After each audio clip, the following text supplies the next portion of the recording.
श्रियकान्ताय कल्याणनिधये निधयेऽर्थिनाम् श्रीवेङ्कटनिवासाय श्रीनिवासाय मङ्गलम् लक्ष्मी सविभ्रमालोकसुभ्रूविभ्रमचक्षुषे चक्षुषे सर्वलोकानां वेङ्कटेशाय मङ्गलम् श्रीवेङ्कटाद्रिशृङ्गाग्रमङ्गलाभरणाग्रये मङ्गलानां निवासाय श्रीनिवासाय मङ्गलम् सर्वावयव सौन्दर्य सम्पदा सर्वचेतसां सदा सम्मोहनायास्तु वेङ्कटेशाय मङ्गलम्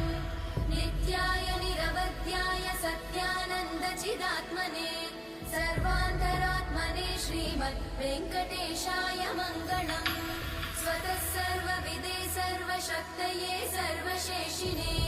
सुलभाय सुशीलाय वेङ्कटेशाय